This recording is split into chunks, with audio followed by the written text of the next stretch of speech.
I was on my back under a 1987 Chris Craft, scraping barnacles off the hull with a putty knife, when I heard heels on the dock. Not boat shoes, not flip-flops. Heels. On a working dock, in Beaufort, South Carolina, at 7:30 in the morning, when the only people who had any business being here were the ones who smelled like diesel and salt water. I slid out from under the hull and squinted up into the light. A woman stood at the edge of my slip, in a charcoal blazer and cream slacks, holding a leather portfolio like a shield. Her shoes were wrong for the dock. Her whole presence was wrong for the dock. She looked at the boats, then at the tarp I had half stretched over the stern of a 40-footer, then at me lying flat on my back, in a pair of paint-stained work pants with grease up to my elbows. She did not look away. Most people did. "You Gideon Shaw?" she asked. I sat up. "Depends on whether this is about that parking ticket." She did not smile. "It isn't." I stood and wiped my hands on a rag that made them roughly 30% cleaner. She was somewhere in her late 30s, maybe early 40s. Dark hair pulled back, a face that looked like it had been calm for so long it had forgotten what the alternative felt like. "Gideon Shaw," I said. "That's me. What can I do for you?" "My name is Whitley Aldrin." That landed somewhere behind my sternum before I could stop it. Aldrin Marine Group, 22 marinas, up and down the Carolina and Georgia coasts. Boat storage, fuel docks, service yards, charter operations. The kind of company that had been running since before I was born, and had more boats under management than most people had seen in their lifetime. Aldrin was old coastal money in the way that certain things just were. Like the tides. Like the smell of low tide. Like the fact that this dock I was standing on had once been owned by her grandfather before my father bought it off the estate. I looked at her for a second. "You're a long way from your office." "I need a favor," she said. "I do boat restoration, not favors." She opened the portfolio. "I need a fiancé by Friday." The dock went quiet except for the water slapping against the pilings and a pelican landing somewhere behind me with the grace of a dropped bag of laundry. I looked at her. "Lady, I know how it sounds. It sounds like you took a wrong turn off Highway 21. She did not flinch. "My father's estate has a partnership clause. If I'm not engaged to someone, the board considers a credible, long-term partner before the quarterly review. On Friday, Provisional Management Authority over Aldrin Marine Group passes to my brother Sutton. He will liquidate the charter division and sell the 4 historic marinas within 90 days, starting with Marsh Point." I knew Marsh Point. Everybody in this business knew Marsh Point. 80-year-old marina tucked into the inlet, south of Beaufort. Original boathouse, still standing, one of the last working wooden boatyards on the Carolina coast. I had done 2 restorations there. The second one, a 1952 hacker craft, was the best work I had ever done in my life. I pulled the rag through my hands and looked out at the water. "That's a lawyer problem." "I have 4 lawyers. This isn't a lawyer problem." "Then marry one of them. They all work for the family. Sutton has documented relationships with 2 of them, and dirt on a 3rd. I looked back at her. "And I'm what? Nobody he can touch?"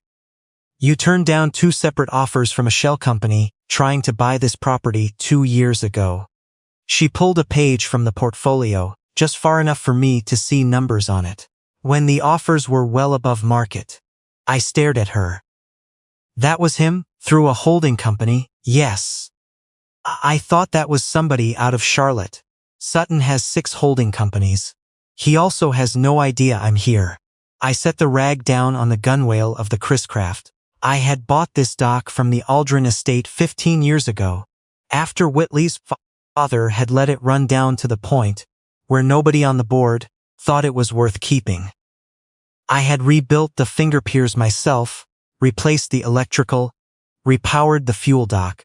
I knew what this place was because I had made it what it was. The idea of Sutton Aldrin getting his hands on Marsh Point and turning it into a condo launch facility made something go tight in my chest. Why me? I asked. Whitley's jaw moved once before she answered. Because Sutton can't buy you, flatter you, or threaten your career. You don't work in his world. And because you understand what those properties are, you researched me. I had to. You looked into my business. My property. My father? Yes. I did not like that. I stepped closer to make the point and she held her ground, which I respected even though I did not want to. What does your family think you're doing right now? My assistant thinks I'm at a boat survey in Beaufort. And if I say yes? Legal agreement signed before anything else. Your business stays yours. Your property stays yours. You have independent counsel before you sign anything. Clean dissolution terms established up front, no claim on either side. She pulled another page. I am not here to make your life difficult. I'm here because Sutton has spent 4 years building a case for control, and I have 4 days. I looked at the boats in the slips around me. Boats I had fixed. Boats I was fixing. Boats I had turned down because the work was wrong or the owner was worse. I built this yard on the belief that certain things were worth saving, and a lot of people would tell you otherwise right up until you proved them wrong. You understand what this drags into, I said. My name. My yard. My guys? Yes. Tommy has worked here 16 years. He's got a daughter starting college in the fall. I know. No, I said. You read a file you don't know. She was quiet for a second. Not offended. Something else. Then show me, she said. Before I ask you for anything else, show me what you're asking me to risk knowing. That was not what I expected. I looked at the marina, then at her clean blazer, then at the water. You're going to ruin those shoes. They've survived worse, she said. I was not sure that was true, but I walked her down the dock anyway. I showed her everything.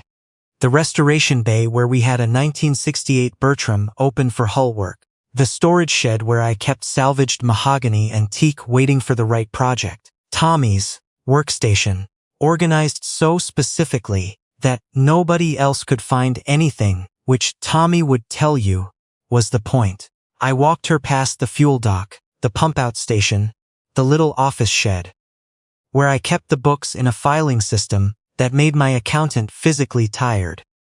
Tommy came in at 8:15 and stopped in the doorway of the bay when he saw her. He looked at me with the expression of a man who had seen me do some strange things in 16 years, but was prepared to see one more. This is Whitley Aldrin, I said. She's considering a business relationship. Tommy looked at her shoes, then at the bilge water on the floor of the bay. You want coffee? He asked her. Please, she said. He got her coffee in the cleanest mug we had, which was not very clean. She drank it without comment. That did more than a handshake would have. I walked her back down the dock at 9 o'clock and stood at the end of it looking out at the inlet. The tide was going out. You could smell the pluff mud starting to breathe. All right, I said. She turned. All right. I'll hear the rest. All of it. The clause, the board, the press risk, every detail you left out because you thought it might make me say no. She looked at the water for a moment. When she spoke, her voice dropped the way voices do when they stop performing. My father built Marsh Point back up from nothing in 1987, after the previous owner let it collapse. He didn't do it because it was profitable. He did it because he grew up fishing out of that inlet and he didn't want to see it turned into something nobody recognized. Sutton looked at those marinas and he saw underperforming assets. My father looked at them and saw the thing he was supposed to protect. I waited. My father was not a patient man, she said. Not gentle, not warm, not easy to work for or live with. But he knew what was worth keeping. Sutton only knows what's worth selling.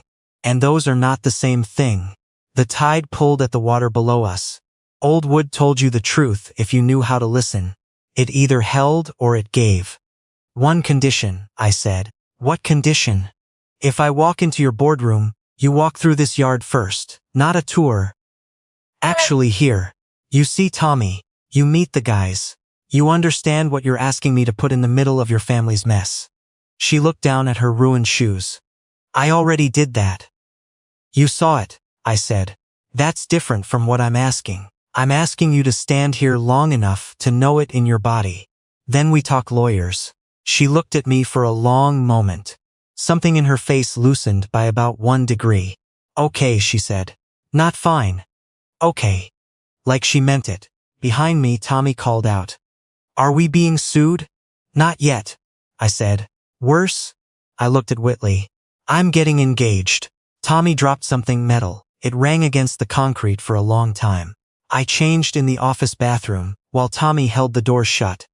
Because the latch had been broken for 3 years, and I had never fixed it. Clean jeans, a collared shirt. I kept on a hook for client meetings. My better boots. I still had grease under 2 fingernails, and nothing to be done about it.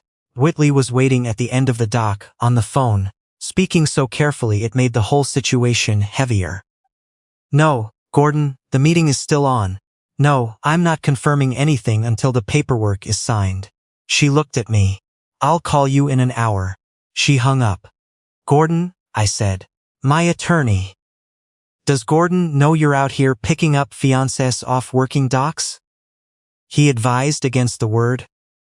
Picking up. I opened the door of her car before the driver could. Whitley slid in from the other side and immediately handed me a folder.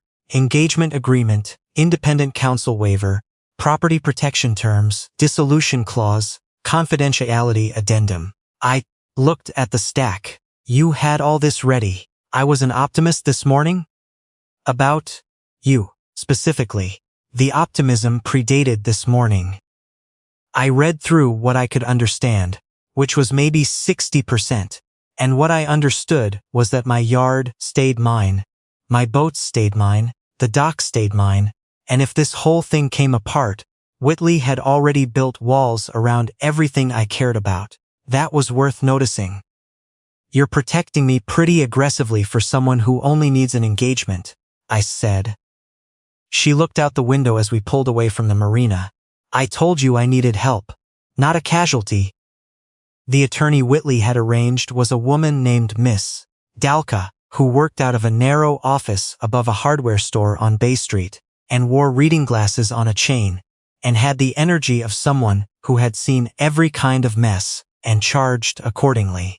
She walked me through the agreement page by page. Whitley sat outside the glass door, and did not try to listen. You understand this is unusual, Ms. Dalka said. I got that impression, yes. You also understand that unusual doesn't mean illegal, if both parties enter freely and honestly. I looked at my hands. I know what I'm doing. She glanced at the grease under my nails. You look like a man who usually does. By noon we were in a county office in downtown Beaufort with fluorescent lights, and a clerk, who had been doing this long enough that nothing surprised her. Whitley produced the engagement announcement. Paperwork. A formal declaration her attorney had drafted. Signed in front of a notary. Legally establishing the relationship for purposes of the trust clause. It was not a wedding. It was something the Aldrin family attorneys had apparently drafted decades ago as a contingency, which told me more about that family than I wanted to know. The notary looked over her glasses at both of us. You both attest this is a genuine and intended engagement? Yes, Whitley said. Yes, ma'am, I said. The notary looked at me the way older women sometimes do, when they've decided to find something charming. She stamped the papers. Whitley's mouth twitched. It was the first thing that had moved on her face all morning that wasn't deliberate. Then Gordon called, and the board meeting was moved to Thursday, not Friday, which meant we had 36 hours less than expected. And Whitley's expression went flat and careful again. By the time the press found out, and they found out fast, because Sutton had a source inside Gordon's office, which Gordon didn't discover until 2 days later. I had already been named in a gossip column as Whitley Aldrin's mystery dock boyfriend, and Tommy had answered 4 calls from numbers he didn't recognize by saying, Shaw Marine. No comment, whether they were asking about the engagement or asking about gelcoat repair. Whitley showed up at my dock the next morning. Not in the charcoal blazer. In dark jeans, a plain shirt, hair down. She had a cardboard tray with 2 coffees and a paper bag from the bakery on Carteret Street. She handed 1 coffee to Tommy without being asked. He took it and looked at me over her shoulder with an expression I chose not to interpret. "You don't have to be here," I said. "You said I needed to actually know this place," she said. "I'm learning." She sat on a dock box near the restoration bay and watched us work for most of the morning. She didn't hover. She didn't ask questions that were really suggestions. When Tommy explained what we were doing with the hull planking on the Chris-craft, she listened the way people listen when they're actually trying to understand something, not waiting for a gap to speak. Around 11, one of my younger guys, a 22-year-old named Felix who had been with me for 8 months, said to her, "So are you actually marrying him? Or what?" "Felix," I said. "I'm trying to understand the situation," Felix said. Whitley looked at him. "The honest answer is that it's more complicated than that." Felix considered this. "Does complicated mean yes?" "It means I'm figuring it out," she said. Felix looked at me. "She's figuring it out," he said, like he was reporting something useful. I told him to go sand something. That evening, Whitley and I sat on the dock. After everyone else had gone, and she told me the rest of it. The part she had left out, that first morning because she thought they might cost her the yes.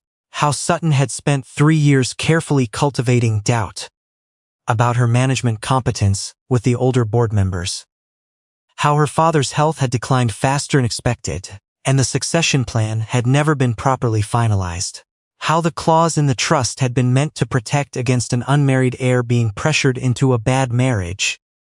And Sutton had found a way to use it as a weapon instead. Because that was what Sutton did. "He's good at it," she said, taking things that were meant to protect people and finding the angle where they cut instead. The water was dark, and the lights from town reflected across it in long broken lines. I had sat on this dock 1,000 nights. It looked different with someone sitting beside me. "What did your father think of him?" I asked. She was quiet for a moment. "My father thought Sutton would grow out of it." "Did he?" "He grew better at hiding it." I leaned back on my hands and looked at the sky. "My father thought this dock was unsalvageable when the estate put it up. He bought it anyway because he said the bones were good and somebody just had to believe in the bones." Whitley looked at the dock boards under us, worn smooth by 15 years of work. "What happened to him?" "He died 6 years ago. Before I finished the fuel dock renovation." I paused. "He saw the plans though. He knew how it was going to look." She didn't say she was sorry. She just sat there with it, which was better. "The board meeting is at 2 on Thursday," she said eventually. "I'll be there. You should know they're going to look at you like you don't belong. I've been looked at like that.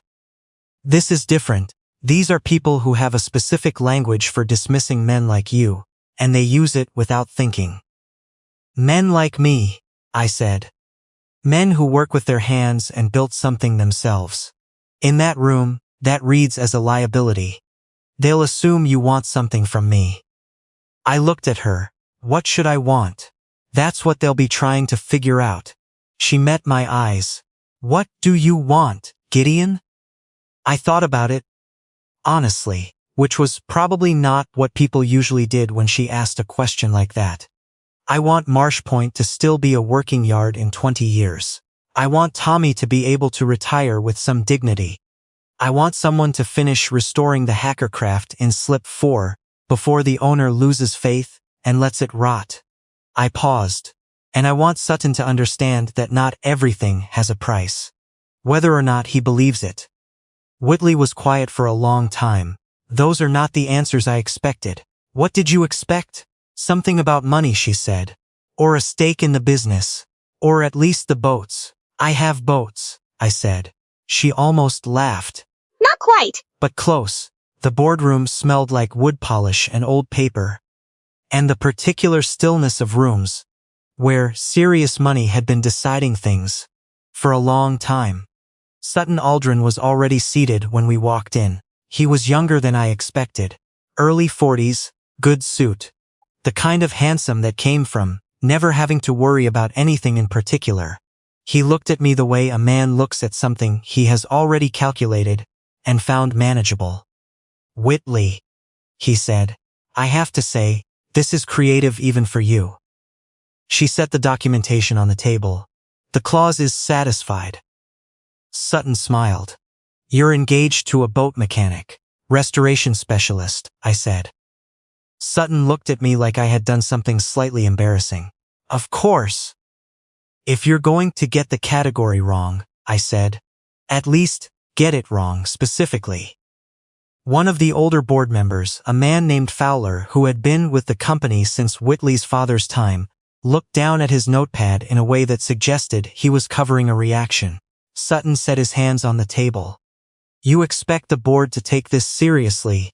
"I don't expect anything from the board," I said. "That's between Whitley and the board. I'm just the man she's engaged to." Sutton's smile thinned. "And what exactly did she offer you, Mr. Shaw?" "Nothing that would interest you." "Money interests most men. Then you must find most men easy to understand." Whitley touched my arm under the table. I let it be. The documentation held. Fowler read it twice, asked Gordon 3 questions, and conferred quietly with the board chair, a woman named Ms. Hatchett who had the energy of someone who had outlasted several Suttons in her career. Sutton watched Whitley the whole time like he was waiting for a crack to appear. "The clause requires a genuine and intended engagement," Sutton said. "I'd like to know how the board intends to verify genuine intent." Ms. Hatchett looked at him over her glasses. "The same way we verify anything, Sutton. Documentation, witness testimony, and our own judgment." She looked at the papers again. "The condition has been satisfied. Provisional Management Authority remains with Whitley Aldrin." Sutton stood. He buttoned his jacket. He looked at me. "I hope you know what you've walked into, Mr. Shaw." I looked back at him. "I know exactly what I walked into. That's usually how I do things." He left without responding. The room felt lighter. Then Whitley's phone went off. Then Gordon's. Then Miss Hatchett's assistant opened the door, with the expression of someone delivering bad news at speed. The story was already online. Not the engagement, the claim that it was manufactured. A source described as close to the Aldrin family had given a statement to 3 media outlets, suggesting the engagement was a legal maneuver, orchestrated in under 48 hours, and that I had been compensated for participation. Whitley showed me her screen in the parking garage, where no cameras could find us yet. "Sutton," she said. "His timeline was faster than yours," I said. "He had it ready before the meeting." Her voice was level but her hands were not. He was always going to do this. The board meeting was just to see what we had. Outside the garage, I could hear a news van. Her driver called to say there were cameras at the entrance to her building. Gordon called to say 2 more outlets had picked up the story. I looked at the document in her hand, then at her face. Paper had gotten us through the boardroom. Paper was not going to get us through this. "You need to not be at your apartment tonight," I said. She looked at me. "Where am I supposed to be?" "My dock house has a 2nd bedroom," I said. "Small. The window sticks. No doorman, no cameras, and the neighbors are mostly pelicans." She looked at me for a long second. "You're serious?" "Sutton wants this to look like what it isn't," I said. "Make him earn the story."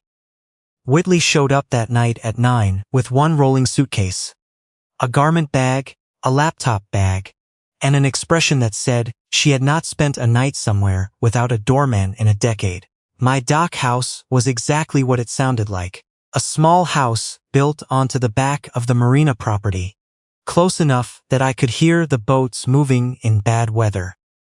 1 bedroom for me, 1 I used for storage that I had cleared out in about 45 minutes. Kitchen table with a gouge in it from a router bit that got away from me 3 years ago. Ceiling fan that worked but rattled. Coffee maker that was older than my truck. Whitley stepped inside and looked around. "It's very you," she said, which was not a compliment or a complaint. Just a thing that was true. "Guest room is on the left," I said. "Window sticks. Lift and push simultaneously. Closet doesn't close unless you hold the handle up while you turn it. Coffee maker takes a full 8 minutes, and if you try to pour it early, it gets back at you." She stood there with her suitcase in the middle of my kitchen, and for a second, the whole situation seemed to land on her at once. Not badly, just honestly, like she had been moving fast enough not to feel the weight of it, and the stillness of my kitchen had finally slowed her down. "Gideon," she said. "Yeah." "Thank you." I got her a towel and went to bed. The first week in the dockhouse was like a weather system that moved inside and set up camp. Whitley had conference calls before 7, legal calls through the morning, board strategy calls after lunch. Sutton's campaign in the press was steady and disciplined, a new angle every 2 days, each one small enough to be deniable, but consistent enough to build a picture. Tommy started answering the marina phone with, "Shaw Marine Restoration, no comment. Please hold," as a single phrase, which caused some confusion with actual customers asking about spring haul-outs. At night, Whitley sat at my kitchen table, with papers spread in neat stacks across every surface, while I ate from takeout containers, and tried not to take up too much space. She slept in the guest room. I slept badly in mine. It was not the way people probably imagined it. Nobody was falling into each other's arms in the dark. What actually happened was that she learned the coffee maker needed to be watched for the last minute, or it would burp grounds into the carafe.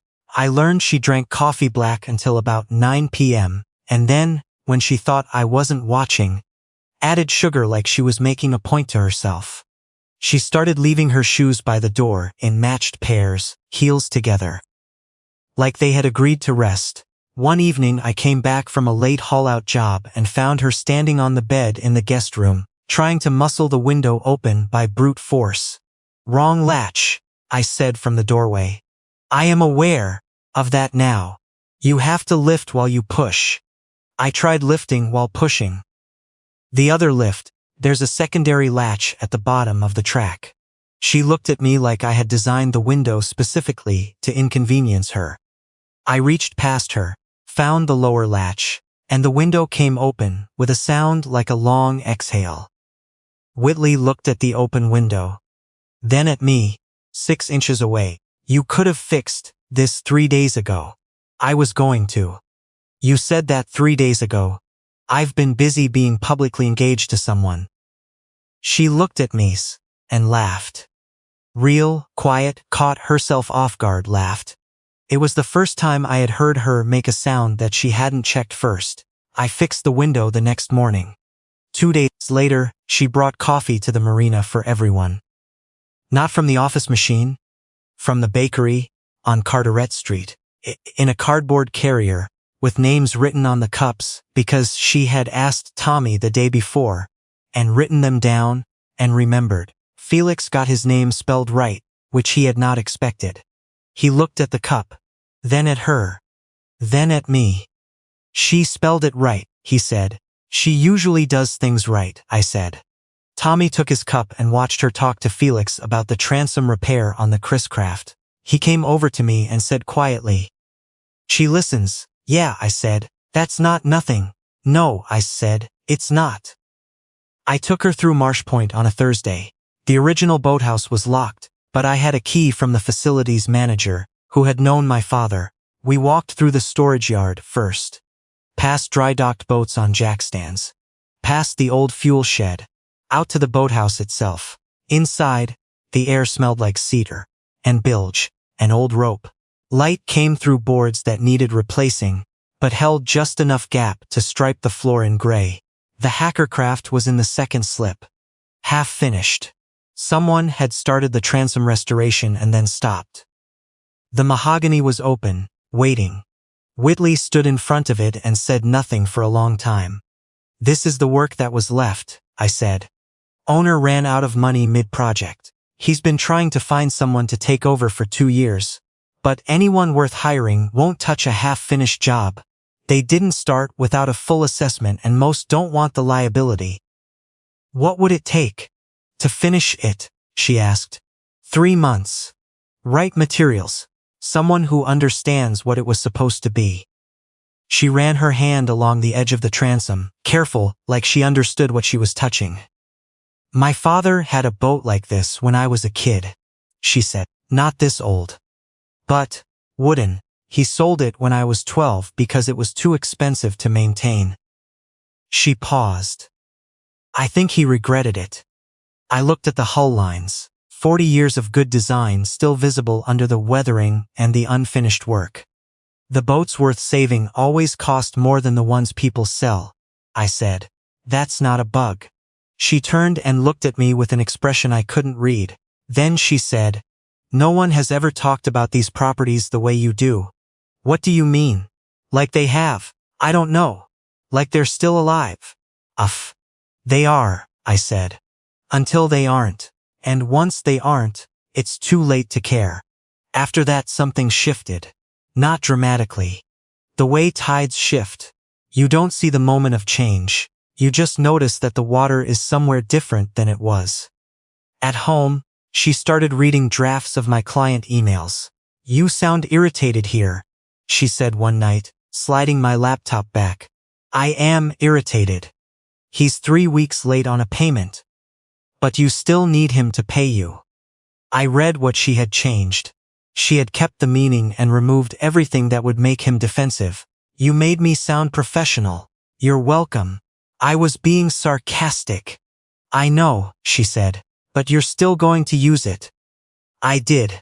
Sutton forced an emergency review 3 weeks into the arrangement. The challenge was specific.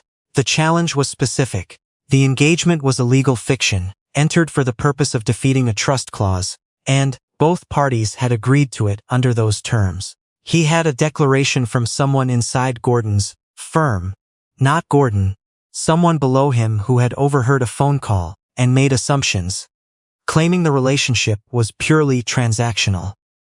Whitley arrived with Gordon and a folder of documentation. I arrived from a half-day job still in my work shirt, because I had been wearing it every day since that first morning.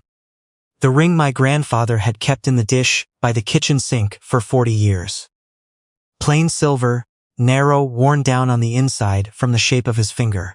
I had found it in a box after he died, and had no particular reason to keep it on my hand, except that I had put it there one morning for appearances, and then not taken it off.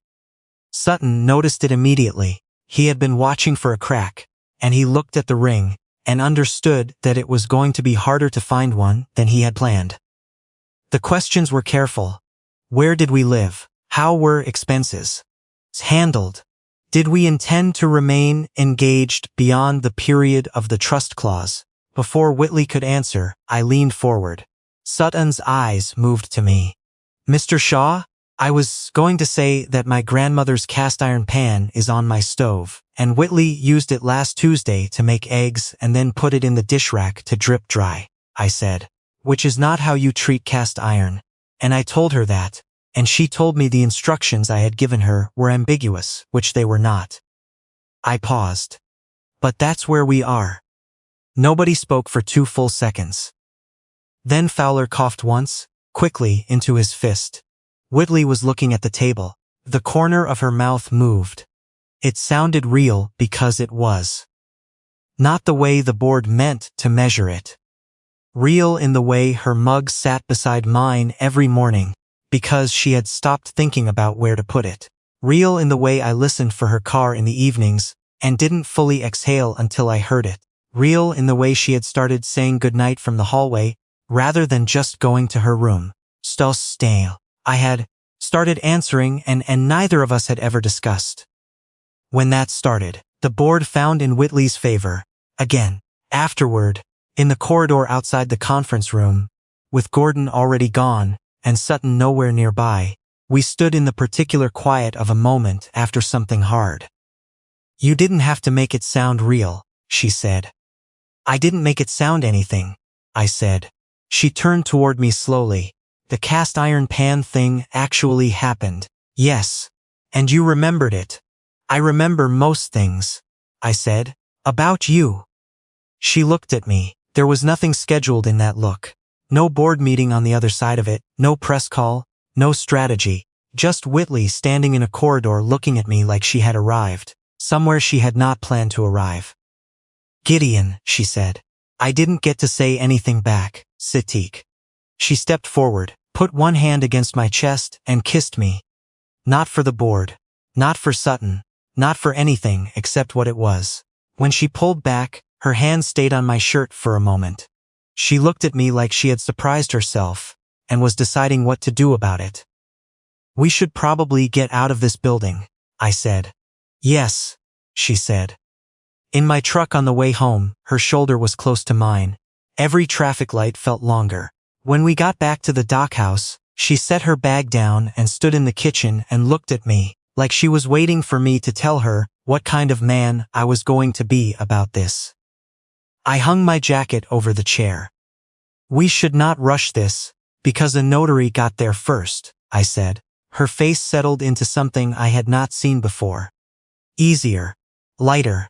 I was hoping you'd say that. Don't look relieved. I'm not relieved, she said. I've spent 2 weeks trying to figure out whether you were being kind to me because of the agreement or because of me. And I couldn't tell. And I didn't know what to do with that. It was you, I said. Since the cast iron pan argument, at least. She laughed, which was what I wanted. We did it the only way that made sense. Carefully, she kept the guest room for a few more weeks. I kept making bad coffee. She kept fixing my emails. But now when she passed behind my chair, her hand touched my shoulder. When I got in late from a job, she looked up from whatever she was reading. And did not pretend she hadn't been listening for the truck. Some nights we sat on the dock after dinner and talked about nothing Sutton could use. The boats. The tides. The way the boathouse at Marsh Point needed re-roofing before winter. But the ridge beam was still sound. The way Tommy's daughter had gotten into the marine biology program she wanted. The arrangement stopped being an arrangement. It became a rhythm, then a choice. Then something I did not want to think about ending. Sutton made 2 more attempts over the following month. Both were smaller. The board had seen enough by then. The documentation was solid. The relationship was either real or indistinguishable from real, which amounted to the same thing legally, and Ms. Hatchett had made it quietly clear that she had been watching Sutton's methodology for longer than he realized. The charter division held. Marsh Point stayed off the sale list. All 4 historic marinas stayed in the company. One Saturday morning, I came home from checking on the hackercraft. I had taken over the project, made an arrangement with the owner about costs, started working on it in the early mornings before the yard opened, and found Whitley at the kitchen table. No laptop, no phone, just one folder on the wood in front of her. Nothing else. She had changed out of work clothes into jeans and a faded Shaw Marine shirt she had started wearing around the house. Her hair was back. Her face was the calm kind that meant she had already done whatever was hard and was now sitting with it. What is that? I said. She pushed the folder toward the other chair. Dissolution paperwork. I stood in the doorway. The ceiling fan clicked above us. Gordon prepared it. I had Ms. Dalka review it independently.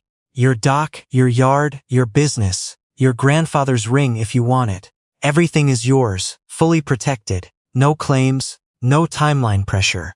She folded her hands. The clause has been satisfied. Sutton has no standing left. The board is stable. You did everything I asked and more than I should have asked. I looked at the folder. You rehearsed that. Several times. How many? More than I'll admit. I pulled out the chair and sat across from her. Why? She looked up. Because you are the kind of person who stays because it's right.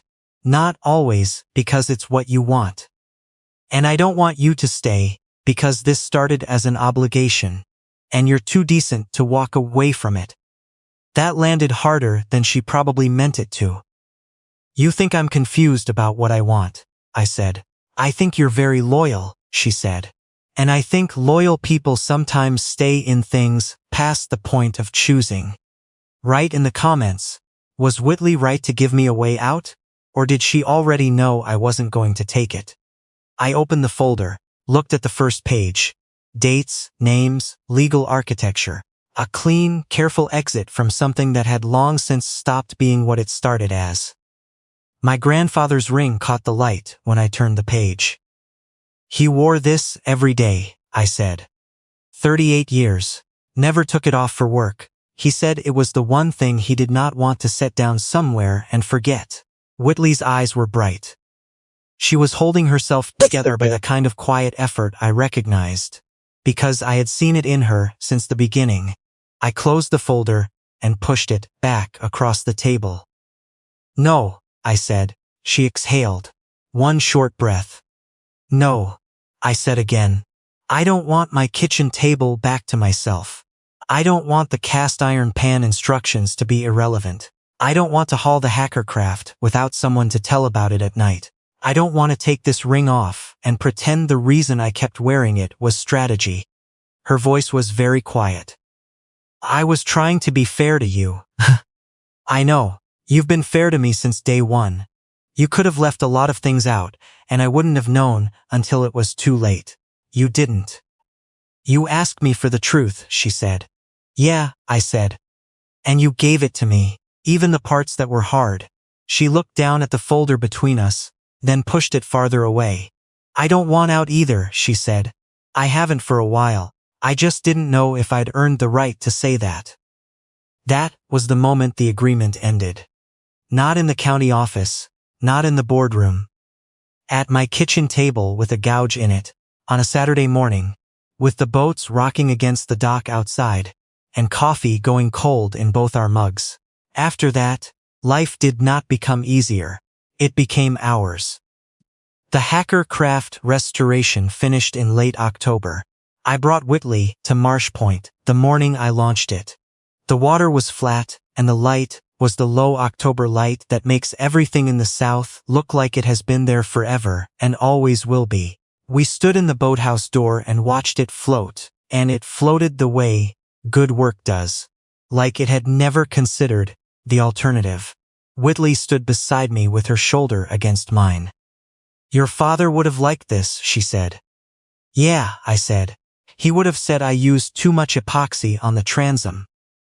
Was he right? Probably. She smiled. My father would have said you should have charged more. Was he right? Almost certainly. Tommy came by late that afternoon and looked at the hacker craft in the water for a long time. Then he looked at Whitley. Then at me. You did good, he said. And it was unclear which thing he meant. And I did not ask for clarification. We got married the following spring at Marsh Point, in the boathouse that smelled like cedar and river water, and the particular patience of old wood that had been given a reason to hold on. No press, no board members attending out of obligation. Just the people who belonged there. Felix wore a tie. He had clearly just purchased and kept touching it, like he wasn't sure it was real. Tommy cried and then denied it to 3 separate people. Whitley walked in off the dock in the late afternoon light. Not in cream this time, not carrying anything except herself. And she looked at me the way she had looked at that hacker craft the first time. Like she was calculating what it would take to make it last. I used my grandfather's ring. Nobody said anything about taking it off later. Years after that, when people asked how we met, Whitley always went first. I needed a fiancé by Friday, she would say, and then she would smile, and I would tell them about the Pelican, and the heels and the dock. And how the most important thing I ever fixed was not a boat,